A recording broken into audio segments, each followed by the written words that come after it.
नमस्कार साथियों, आइए जानते हैं आज दिन भर की ताजा और बड़ी खबरें। वही आपने भारत समाचार चैनल को सब्सक्राइब और वीडियो को लाइक नहीं किया तो फटाफट से कर दीजिए। आज की पहली खबर, जम्मू कश्मीर में लश्कर के 3 आतंकी ढेर। जम्मू कश्मीर के शोपियां में मंगलवार को लश्कर-ए-तैयबा के 3 आतंकी मारे गए। शाम 4:30 पर मुठभेड़ खत्म हुई। इसे ऑपरेशन केलर नाम दिया गया था। शुक्रू के जंगली इलाकों में आतंकियों के छिपे होने की सूचना मिली थी। महाराष्ट्र साइबर सेल ने बताया कि पहलगाम हमले के बाद पाकिस्तानी और बांग्लादेशी हैकरों ने भारत में 15 लाख साइबर अटैक किए। इनमें से सिर्फ 150 ही कामयाब रहे। वहीं प्रधानमंत्री नरेंद्र मोदी आज सुबह पंजाब के आदमपुर एयरबेस पहुंचे। उन्होंने एयरबेस पर जवानों से मुलाकात की। पाकिस्तान ने दावा किया था कि उसने आदमपुर एयरबेस को निशाना बनाया है। पंजाब में दिखा पाकिस्तानी ड्रोन, बीएसएफ ने फायरिंग की। पंजाब में फिरोजपुर के ममदोट में आज सुबह पाकिस्तानी ड्रोन दिखा। इस पर बीएसएफ के जवानों ने ड्रोन पर करीब 250 राउंड फायरिंग की।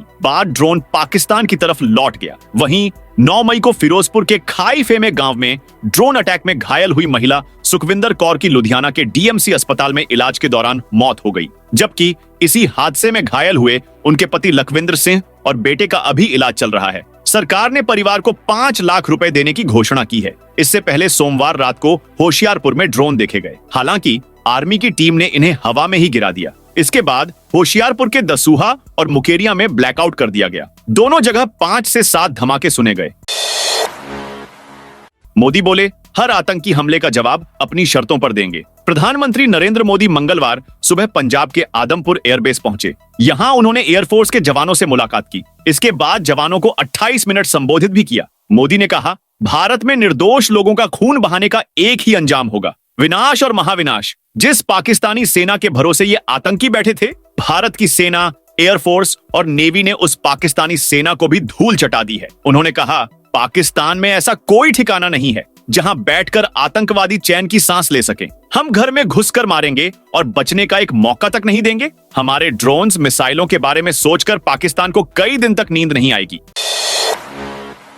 अहमदाबाद में होगा आईपीएल का फाइनल। आईपीएल 2025 का फाइनल और क्वालिफायर अहमदाबाद के नरेंद्र मोदी स्टेडियम में खेला जाएगा। लीग का फाइनल 3 जून को खेला जाना है। एक दिन पहले बीसीसीआई ने आईपीएल के बचे 13 मैच का शेड्यूल रिलीज किया था, लेकिन प्ले ऑफ के वेन्यू डिसाइड नहीं किए थे। क्रिकबज़ की रिपोर्ट के मुताबिक अहमदाबाद को 1 जून को होने वाला क्वालिफायर 2 और 3 जून को खेला जाने वाला फाइनल की मेजबानी के लिए चुना गया है। प्ले ऑफ के वेन्यू नहीं बताने का एकमात्र कारण मौसम है। बोर्ड शेड्यूल को अंतिम रूप देने से पहले देश भर में मानसून की गतिविधियों पर नजर रख रहा है। वेदर के मुताबिक अहमदाबाद में जून की शुरुआत में बारिश होने की संभावना नहीं है। पीएम मोदी 200% कामयाब। अब दुनिया भर में पाकिस्तान और पाक की शरीफ सरकार की थू-थू हो रही है। आलम यह है कि पाकिस्तान के पत्रकार भी अपनी ही सरकार की आलोचना कर रहे हैं और भारत की नरेंद्र मोदी सरकार और ऑपरेशन सिंदूर की सफलता की तारीफ कर रहे हैं। पाकिस्तान के पत्रकार और एक्सपर्ट डॉक्टर कमर चीमा खुलकर कह रहे हैं कि पीएम मोदी 200% कामयाब हैं। उन्होंने एक डिबेट में भाग लेते हुए अपनी ही सरकार की फजीहत करते हुए और उसकी पोल खोलते हुए कहा कि हमारे देश की सरकार कंफ्यूज है और हमें नहीं पता कि ये कंफ्यूज सरकार क्या करेगी। ट्रंप को भारत का जवाब, विदेश मंत्रालय बोला, कश्मीर पर किसी की मध्यस्थता मंजूर नहीं, यह सिर्फ भारत पाकिस्तान का मुद्दा। विदेश मंत्रालय ने भारत पाकिस्तान सीज फायर के बाद मंगलवार तीसरी प्रेस कॉन्फ्रेंस की। पिछले 4 दिन में सेना के डीजीएमओ 2 बार मीडिया को ऑपरेशन सिंदूर के बारे में बता चुके हैं। पीएम मोदी ने भी राष्ट्र के नाम संबोधन में बताया था, भारत न्यूक्लियर ब्लैकमेलिंग नहीं सहेगा। आज भी आदमपुर एयरबेस में उन्होंने जवानों के बीच यही बात दोहराई। विराट अनुष्का प्रेमानंद महाराज से मिलने पहुंचे। विराट कोहली टेस्ट क्रिकेट से संन्यास लेने के अगले दिन मथुरा के वृंदावन पहुंचे। पत्नी अनुष्का शर्मा भी उनके साथ थीं। दोनों सुबह प्रेमानंद महाराज के केली कुंज आश्रम पहुंचे। दोनों ने प्रेमानंद महाराज को दंडवत प्रणाम कर आशीर्वाद लिया। प्रेमानंद महाराज ने विराट और अनुष्का से पूछा, प्रसन्न हो? इस पर विराट ने मुस्कुराकर कहा, हाँ। महाराज ने दोनों को आशीर्वाद दिया, जाओ खूब आनंदित रहो, नाम जप करते रहो। इस पर अनुष्का ने पूछा, बाबा क्या नाम जप से सब कुछ पूरा हो जाएगा? महाराज ने कहा, हाँ, सब पूरा होगा। सोने चांदी के दाम में आज यानी 13 मई को बढ़त रही। India Boolean and jewellers association के अनुसार 10 ग्राम 24 कैरेट सोने का दाम 1,268 बढ़कर 94,344 पर पहुंच गया है। कल सोने की कीमत 93,076 प्रति 10 ग्राम थी। वहीं चांदी का भाव 1,094 बढ़कर 96,820 हो गया है। इससे पहले चांदी का भाव 95,726 प्रति किलो था। इससे पहले सोने ने 21 अप्रैल को 99,100 और 28 मार्च को चांदी ने 1,09,34 का ऑल टाइम हाई बनाया था। अप्रैल में रिटेल महंगाई घटकर 3.16% पर आई। भारत की रिटेल महंगाई अप्रैल में घटकर 3.16% पर आ गई है। ये महंगाई का 69 महीनों का निचला स्तर है। जुलाई 2019 में महंगाई 3.15% रही थी। खाने पीने के सामान की कीमतों में लगातार नरमी के कारण रिटेल महंगाई घटी है। इससे पहले मार्च महीने में रिटेल महंगाई 3.44% रही थी। ये महंगाई का 67 महीने का निचला स्तर था। आज यानी मंगलवार 13 मई को सरकार की ओर से रिटेल महंगाई के आंकड़े जारी किए गए हैं। बिहार यूपी का सफर होगा आसान। गंडक नदी पर पिपरासी से यूपी के कुशीनगर जिले के जटहां होते हुए बेलवनिया एनएच तक 20 किलोमीटर लंबी सड़क बनाने की तैयारी लगभग पूरी हो गई है। इस पर 10 किलोमीटर लंबा पुल भी बनेगा। जल्द ही इस पर काम शुरू हो जाएगा। पुल निर्माण Bihar state road development corporation के जिम्मे है। संबंधित विभाग के अधिकारियों ने इसका फाइनल सर्वे करते हुए स्थल निरीक्षण व मार्किंग कार्य पूरा कर लिया है। स्थल पर उपस्थित बीएसआरडीसी के अधिकारियों ने जानकारी दी।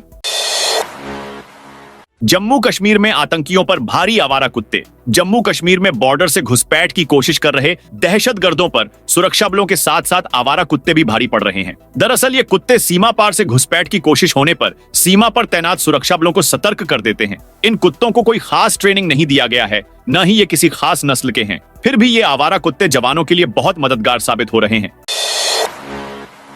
भारत के खिलाफ फिर षड्यंत्र रच रहे मोहम्मद यूनुस। बांग्लादेश की अंतरिम सरकार के मुख्य सलाहकार मोहम्मद यूनुस ने एक बार फिर पूर्वोत्तर राज्यों को लेकर अपने जहरीले और खतरनाक मंसूबों को उजागर किया है। उन्होंने इस बार सुझाव दिया है कि भारत के पूर्वोत्तर के 7 राज्य स्वतंत्र देश जैसे हैं, जिनके साथ क्षेत्रीय और एकीकृत आर्थिक विकास की रणनीति बनाई जा सकती है। सोमवार को यूनुस ने नेपाली संसद के प्रतिनिधि सभा की उपाध्यक्ष इंदिरा राणा के साथ एक बैठक की थी। इस बैठक के बारे में सोशल मीडिया पर एक पोस्ट में उनकी तरफ से कहा गया है कि बांग्लादेश, नेपाल, भूटान और भारत के 7 पूर्वोत्तर राज्यों के बीच एक एकीकृत आर्थिक रणनीति बनाई जानी चाहिए।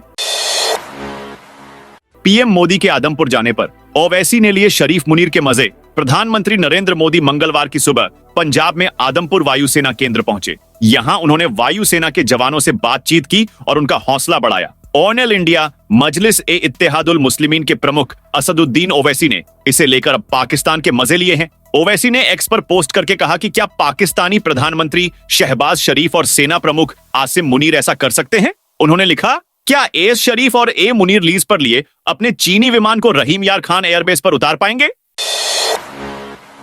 एसएमएस स्टेडियम को फिर बम से उड़ाने की धमकी। आईपीएल मैचों से पहले जयपुर का सवाई मानसिंह स्टेडियम एक बार फिर बम धमकी की जद में आ गया है।